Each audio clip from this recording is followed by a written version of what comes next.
मेरे प्यारे साथियों, अगर आप भी क्लास 10th में हैं, 2026 में अपना सामाजिक विज्ञान का पेपर देने वाले हैं, तो आज की ये जो क्लास है आप लोगों के लिए बहुत ज़्यादा ही इम्पोर्टेंट होने वाली है।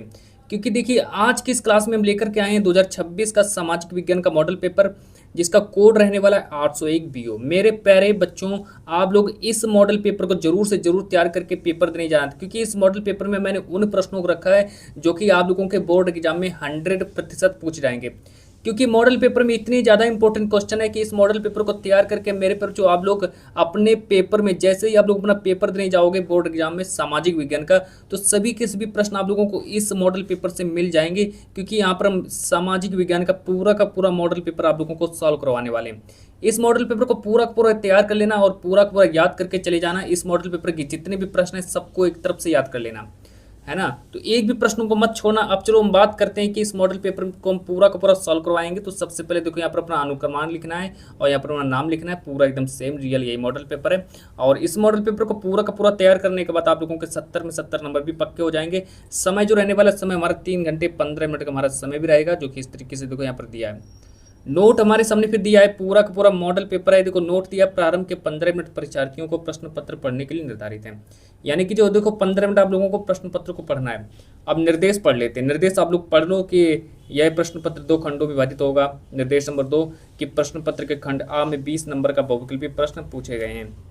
निर्देश नंबर 3 कह रहे कि प्रश्न पत्र के खंड बा में 50 नंबर का वर्णनात्मक प्रश्न भी पूछा गया है। निर्देश नंबर 4 कह रहे कि प्रश्न पत्र में पास होने के लिए कम से कम 23 नंबर आवश्यक हैं। और निर्देश नंबर 5 कह रहे कि सभी प्रश्नों के अंक उसके सम्मुख अंकित हैं। और यहाँ से हम स्टार्ट करते हैं अपना खंड आप बहुविकल्पी प्रश्न। देखो खंड आप बहुविकल्पी प्रश्न में क्या होगा इस बार कि आप लोगों से 20 प्रश्न जो होंगे, 20 प्रश्न ऑब्जेक्टिव प्रश्न पूछे जाएंगे, जो कि हम आप लोगों को पूरा का पूरा ऑब्जेक्टिव क्वेश्चन भी बताएंगे कि कौन कौन से ऑब्जेक्टिव क्वेश्चन पूछे गए हैं। तो सबको आप लोग तैयार कर लेना, क्योंकि पूरा का पूरा पेपर रियल एकदम यही पेपर आप लोगों के बोर्ड एग्जाम में पूछा जाएगा। तो क्यों ना इस मॉडल पेपर के सभी प्रश्नों को आप लोग तैयार कर लें और पेपर देने चले जाएं। तो चलिए बात करते हैं, पूरा का पूरा मॉडल पेपर भी सॉल्व कराते हैं और आप लोग सभी के सभी प्रश्नों को तैयार करके पेपर देने चले जाना। पेपर होने से 4 मिनट पहले आप लोग इस मॉडल पेपर को पूरा पूरा देख लेना। तो यहीं से ही आप लोगों को सभी के सभी प्रश्न मिल जाएंगे। पहला प्रश्न जो कि 1 नंबर का पूछा रहेगा। पहला प्रश्न देखो हमसे क्या कह रहा है। प्रश्न नंबर 1 हमसे कह रहा है कि राष्ट्रवाद का प्रारंभ किस देश से हुआ। तो प्रश्न नंबर 1 हमसे कह रहे हैं कि राष्ट्रवाद का प्रारंभ किस देश से हुआ। ऑप्शन नंबर 1 दिया फ्रांस, ऑप्शन नंबर 2 दिया जर्मनी, ऑप्शन नंबर 3 दिया भारत, ऑप्शन नंबर 4 दिया इटली। तो हमसे पूछा गया है कि राष्ट्रवाद का प्रारंभ सर्वप्रथम किस देश से हुआ। तो इसका सही जवाब हो जाएगा फ्रांस। तो आप लोग यहाँ पर फ्रांस को सही करना, तो फ्रांस हमारा राइट आंसर हो जाएगा। प्रश्न नंबर 2 के बारे में देखेंगे। प्रश्न नंबर 2 को देखेंगे क्या कह रहा है। प्रश्न नंबर 2 हमसे कह रहे हैं कि ऑटोवान बिस्मार्क का संबंध किस देश से है। तो ऑटोवान बिस्मार्क का संबंध किस देश से, तो मेरे प्यारे बच्चों ये भी हमारा 1 नंबर का प्रश्न आएगा कि ऑटोवान बिस्मार्क का संबंध किस देश से है। तो ऑप्शन नंबर 1 दिया इटली, ऑप्शन नंबर 2 दिया फ्रांस, ऑप्शन नंबर 3 दिया है जर्मनी, ऑप्शन नंबर 4 ब्रिटेन। तो देखो ये 4 ऑप्शन हमारे सामने दिए गए, लेकिन इसमें से 4 ऑप्शन में से हमारा वो सही जवाब हो जाएगा जो सही होगा। तो इसमें से हमारा ऑप्शन नंबर 3 पूरा सही हो जाएगा, मतलब जर्मनी हमारा पूरा सही हो जाएगा। अब प्रश्न नंबर 3 को देखेंगे। प्रश्न नंबर 3 जो है पेपर में हमारा 1 नंबर का प्रश्न पूछा जाएगा कि महात्मा गांधी ने असहयोग आंदोलन कब प्रारंभ किया। तो महात्मा गांधी ने मेरे प्यारे बच्चों असहयोग आंदोलन कब प्रारंभ किया। तो ऑप्शन नंबर 1 दिया 1919, ऑप्शन नंबर 2 दिया है 1920, ऑप्शन नंबर 3 दिया 1922, ऑप्शन नंबर 3 दिया है, ऑप्शन नंबर 4 दिया 1924। तो यहाँ पर पूछा गया है कि महात्मा गांधी ने असहयोग आंदोलन कब प्रारंभ किया था। तो यहाँ पर अगर हम बात करें प्रश्न नंबर 3 का जो सही आंसर हो जाएगा, प्रश्न नंबर 3 का आप लोग सही आंसर करके आना 1919। तो इसका प्रश्न नंबर 3 का हमारा राइट आंसर हो जाएगा 1919। अब देखो बात करते हैं प्रश्न नंबर जो मेरा 4 है। प्रश्न नंबर 4 के बारे में बात करेंगे, जो कि पेपर में 1 नंबर का प्रश्न आएगा कि संयुक्त राष्ट्र संघ का मुख्यालय कहाँ पर स्थित है।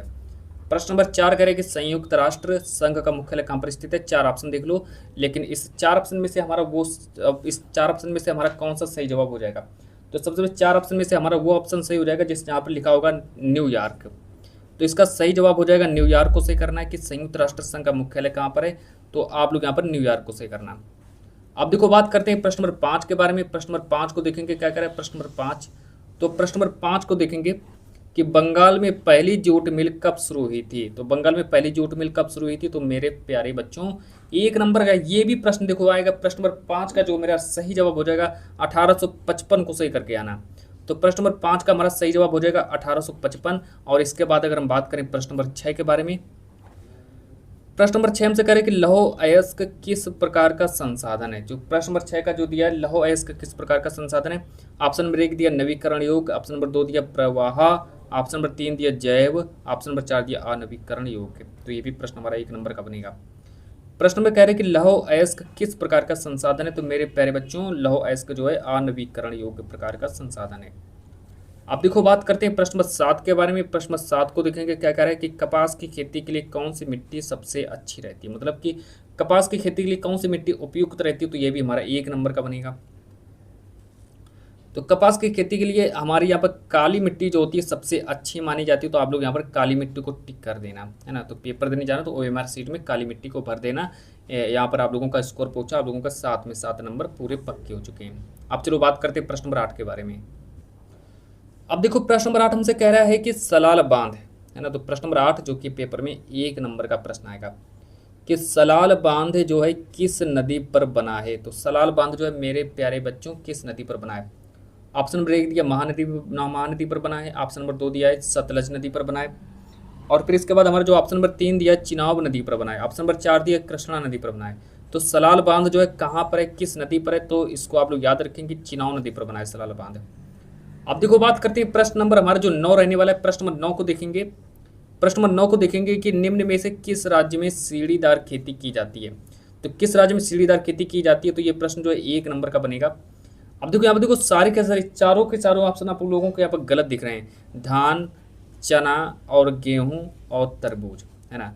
कहीं पर भी अगर आप लोगों को बोर्ड में अगर ऐसा प्रश्न मिल जाए जिसके चारों के चारों ऑप्शन अगर गलत हों, मैं आप लोगों को समझा देता हूँ, आप लोगों को पता नहीं होगा। जहाँ पर अगर चारों के चारों ऑप्शन गलत हो तो उसका 1 नंबर फ्री का मिलता है ना। क्योंकि बोर्ड यहाँ पर गलती अगर कर देता है, बोर्ड ने अगर गलती की और उसने चारों ऑप्शन अगर गलत रख दिए तो बोर्ड क्या करता है, माफ़ी मांगता है, क्षमा मांगता है कि चलो मैंने एक प्रश्न गलत कर दिया, मैं इसको 1 नंबर अपना फ्री का देता हूँ। 1 नंबर ऊपर आप लोगों को एक्स्ट्रा नंबर देगा, 1 नंबर अलग से देगा। लेकिन यहाँ पर देगा, हमसे कहा गया कि सीढ़ीदार खेती की जाती है, तो इसका आप लोग सही जवाब नोट कर लो, उत्तराखंड। ये आप लोगों को 1 नंबर फ्री का मिलने वाला है क्योंकि 4 ऑप्शन गलत हैं। प्रश्न नंबर 10 को देखेंगे। यहाँ पर प्रश्न नंबर 10 देखो हमसे क्या कह रहा है। प्रश्न नंबर 10 हमसे कह रहा है कि इनमें से कौन सी रबी की फसल है। इनमें से कौन सी रबी की फसल है। तो 1 नंबर का ये भी प्रश्न आएगा। ऑप्शन नंबर 1 दिया चावल, ऑप्शन नंबर 2 दिया चना मोटे अनाज, ऑप्शन नंबर 3 दिया चना, ऑप्शन नंबर 4 दिया कपास। तो हमसे पूछा गया कि इनमें से कौन सी रबी की फसल हो जाएगी। तो ऑप्शन नंबर 1 को सही करना है, चावल जो है मेरी रबी की फसल हो जाएगी। अब देखो बात करते हैं प्रश्न नंबर 11 के बारे में। प्रश्न नंबर 11 को देखेंगे।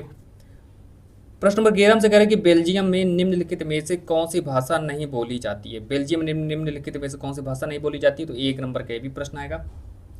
अब देखो 4 ऑप्शन देख लो, फ्रेंच दिया है, डेनिश दिया है और डच दिया है, जर्मन दिया है। 4 ऑप्शन हमारे सामने दिए, लेकिन हमको बेल्जियम में कौन सी भाषा नहीं बोली जाती है। तो यहाँ पर हमको डेनिश को सही करना है।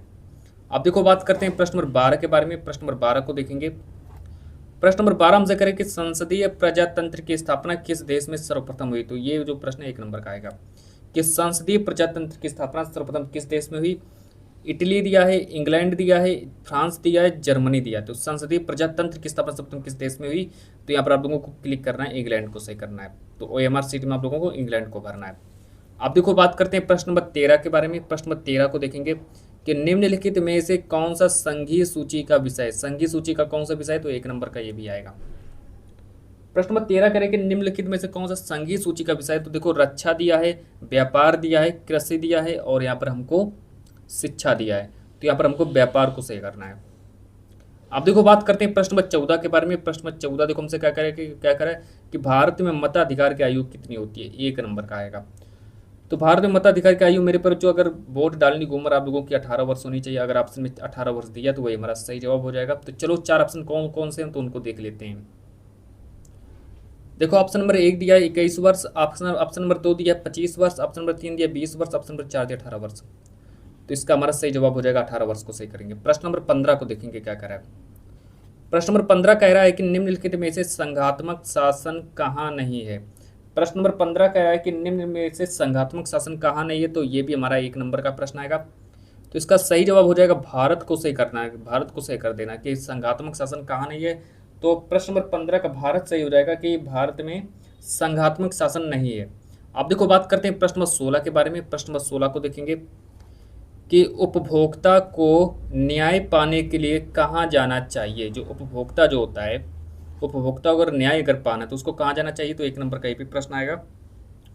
ऑप्शन नंबर 1 दिया पुलिस स्टेशन जाना चाहिए, ऑप्शन नंबर 2 दिया सिविल न्यायालय जाना चाहिए, और ऑप्शन नंबर 3 दिया उपयुक्त उपभोक्ता केंद्र जाना चाहिए, ऑप्शन नंबर 4 दिया जिलाधिकारी जाना चाहिए। तो प्रश्न नंबर 16 का हमारा ऑप्शन नंबर 3 हमारा पूरा सही हो जाएगा कि उपयुक्त उपभोक्ता केंद्र में जाना चाहिए। प्रश्न नंबर 17 को देखेंगे इसी, और प्रश्न नंबर 17 को देखेंगे कि विश्व व्यापार संगठन का मुख्यालय कहाँ पर है, 1 नंबर का आएगा। प्रश्न नंबर 17 करें कि विश्व व्यापार संगठन का मुख्यालय कहाँ पर है, तो इसका देखो सही जवाब हो जाएगा जिनेवा को सही करना है। तो यहाँ पर हमारा सही जवाब हो जाएगा जिनेवा को सही करना है पूरा एकदम। प्रश्न नंबर 18 को देखेंगे। प्रश्न नंबर 18 देखो क्या कह रहा है कि अमेरिका के सकल घरेलू उत्पाद में कृषि का हिस्सा कितना है, तो ये भी हमारा 1 नंबर का बनेगा। तो देखो यहाँ पर जो हमारा प्रश्न नंबर जो हमारा 18 जो है, प्रश्न नंबर 18 जो है, इसके 4 ऑप्शन हमारे सामने यहाँ पर गलत दिए गए हैं, है ना। तो बोर्ड ने फिर से एक बार गलती कर दी है, चारों के 4 ऑप्शन गलत रख दिए हैं। अंतर्राष्ट्रीय व्यापार नहीं होगा, राष्ट्रीय व्यापार नहीं होगा, आंतरिक व्यापार नहीं होगा, वस्तु विनिमय नहीं होगा। तो इसका ये जो 1 नंबर जो है आप लोगों को फ्री का मिलेगा, फ्री का 1 नंबर मिलेगा। क्यों मिलेगा, क्योंकि बोर्ड ने प्रश्न को गलत कर दिया, है ना। तो अगर एक प्रश्न अगर बोर्ड अगर गलत करता है तो उसका 1 नंबर फ्री का देता है। आप लोग इस बात को याद रखना, कहीं पर भी अगर आप लोगों को लगे कि ये प्रश्न बोर्ड में गलत आ गया है तो उसका बोर्ड 1 नंबर अलग से देता है, 1 नंबर फ्री का देता है, क्योंकि बोर्ड वहाँ पर गलती मांगता है। और यहाँ पर देखो इसका सही जवाब क्या होगा कि अमेरिका के सकल घरेलू उत्पाद में कृषि का हिस्सा कितना है। तो प्रश्न नंबर 18 का आप लोग मुझे कमेंट कर दीजिए कि कौन सा सही जवाब हो जाएगा, कमेंट कर देना। अब देखो बात करते हैं प्रश्न नंबर 19 के बारे में। प्रश्न नंबर 19 को देखेंगे। प्रश्न नंबर 19 कह रहा है कि निम्नलिखित में से कौन सा विकसित देश है, तो विकसित देश है 1 नंबर का ये भी बनेगा। देखो 4 ऑप्शन इसमें भी गलत हैं। वाशिंगटन नहीं होगा, जिनेवा भी नहीं होगा, और लंदन भी नहीं होगा, और टोक्यो भी नहीं होगा। तो विकसित देश कौन सा है, तो हमसे देखो विकसित देश देख लो कौन कौन से विकसित देश हैं, इसका भी आप लोगों को 1 नंबर फ्री का मिलेगा। विकसित देश देख लो कौन कौन से हैं। फ्रांस हो गया, फ्रांस एक विकसित देश है। जापान, जापान भी एक विकसित देश है। तो आप लोग दोनों को तैयार कर लो। ये 2 ऑप्शन जहाँ पर भी रखे हो तो आप लोगों को फ्रांस और जापान को सही करना। अब देखो आगे बात करते हैं कि भारतीय रिजर्व बैंक की स्थापना कब हुई थी। प्रश्न नंबर 20 कि भारतीय रिजर्व बैंक की स्थापना कब हुई थी, तो ये तो हमारा 1 नंबर का बनेगा। तो आप लोग तैयार कर लेना, 1935 में भारतीय रिजर्व बैंक की स्थापना हुई थी। तो यहाँ से देखो आप लोगों का 20 में 20 नंबर पूरा पक्का हो गया है। अब बात करते हैं वर्णात्मक सेकंड। वर्णात्मक सेकंड जो कि आप लोगों का 50 नंबर का वर्णात्मक सेकंड भी पूछा रहेगा, जिसमें देखो 10 नंबर का मानचित्रकार भी पूछा रहेगा। तो मानचित्रकार भी मैं आप लोगों को बताऊंगा, तो पूरा एकदम 70 में 70 नंबर आप लोगों का आज की इस क्लास में पक्का करा दूंगा। चलो बात करते हैं कि वर्णात्मक सेकंड यानी जो आप लोगों का 6-6 नंबर वाले और 4-4 नंबर वाले जितने भी प्रश्न बनते हैं उनके बारे में बात करेंगे। तो देखो यहाँ से स्टार्ट होता है आप लोगों का खंड व वर्णात्मक प्रश्न। सभी के सभी प्रश्नों को तैयार कर लेना और याद करके चले जाना, यहीं से आप लोगों को पूरा पेपर फंस जाएगा। लघुत्तरीय प्रश्न दिया है जो कि इस तरीके से लिखा है कि निम्न प्रश्नों के उत्तर प्रत्येक लगभग 80 शब्दों में देना है। तो सभी के सभी प्रश्नों के उत्तर आप लोगों को 80 शब्दों में देना है। प्रश्न नंबर 1 हमसे कह रहे हैं कि नेपोलियन की पराजय जिसको 1815 लिखा गया है, नेपोलियन की पराजय 1815 के बाद ईस्वी के बाद यूरोपीय सरकारी रूढ़िवाद की भावना से प्रेरित थी, स्पष्ट कीजिए। 4 नंबर का बनेगा, है ना।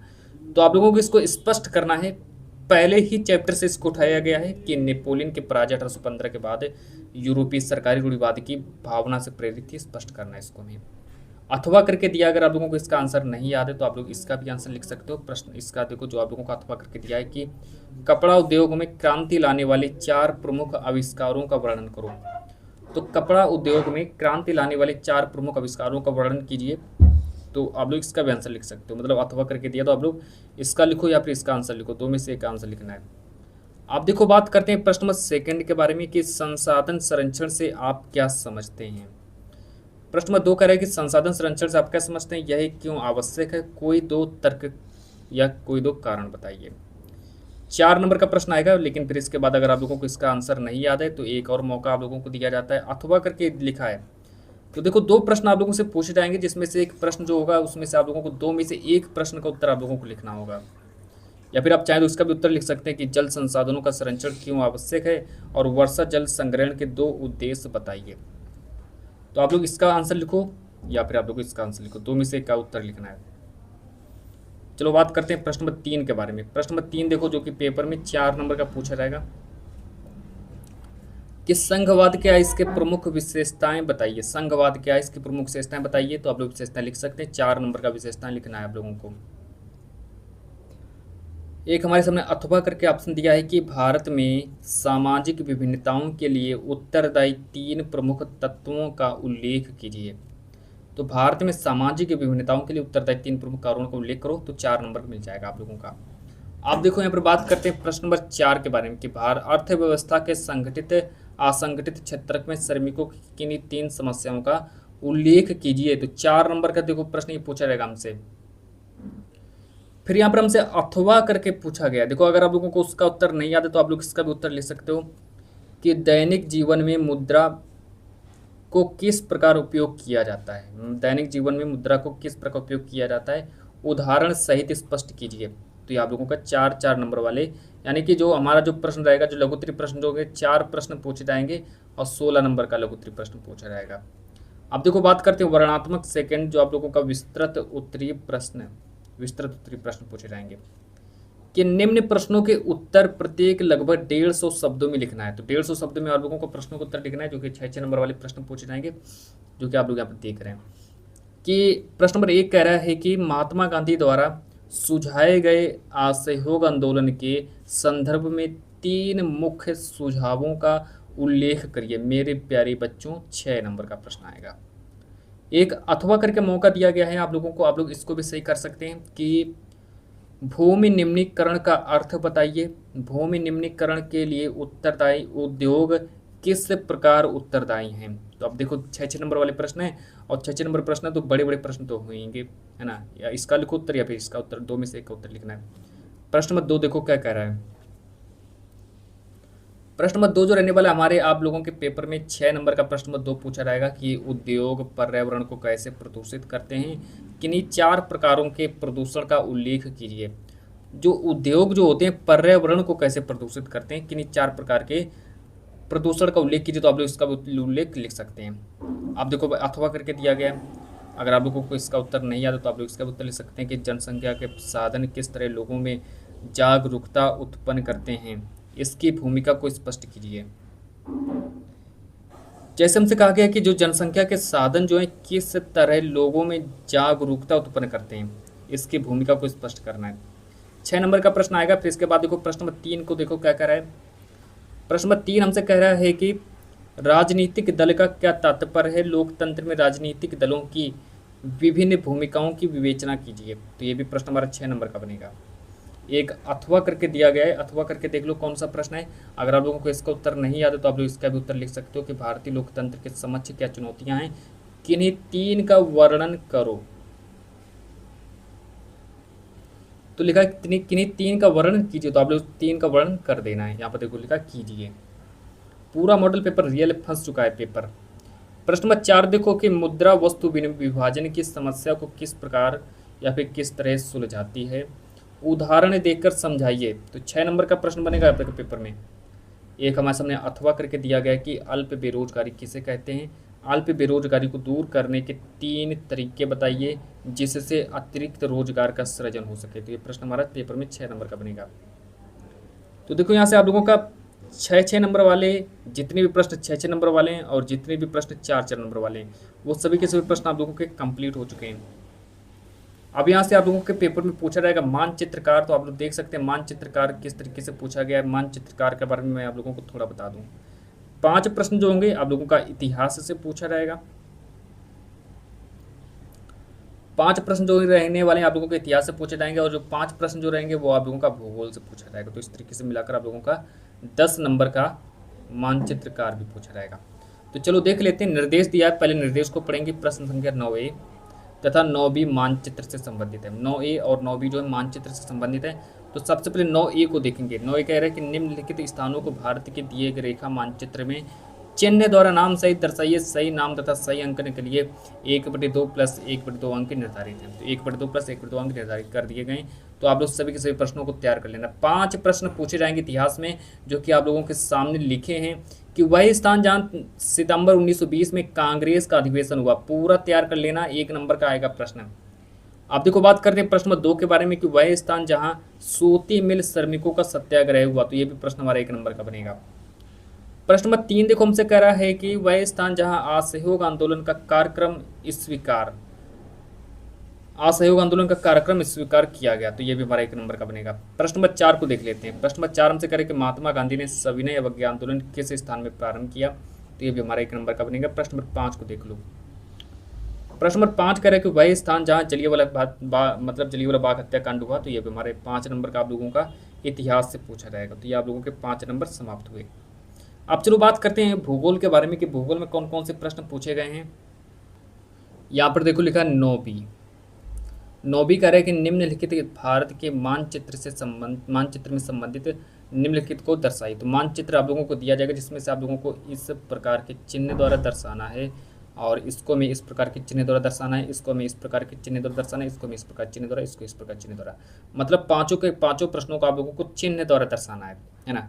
पहला देखो प्रश्न दिया है कि लौह इस्पात उद्योग एक केंद्र, उसको में इस प्रकार के चिन्ह द्वारा दर्शाना। आप लोगों के मानचित्र दिया जाएगा, उसी में आप लोगों को दर्शा देना है। प्रश्न नंबर 2 कह रहा है कि जो रांची नगर है, रांची नगर कहाँ है और कैसा है, तो आप लोगों को इस प्रकार के चिन्ह द्वारा नाम सहित दर्शाना है, मतलब नाम भी लिखना है आप लोगों को। प्रश्न नंबर 3 कह रहा है कि कपास उत्पादन का एक क्षेत्र, उसको में इस प्रकार के चिन्ह द्वारा नाम सहित दर्शाना है।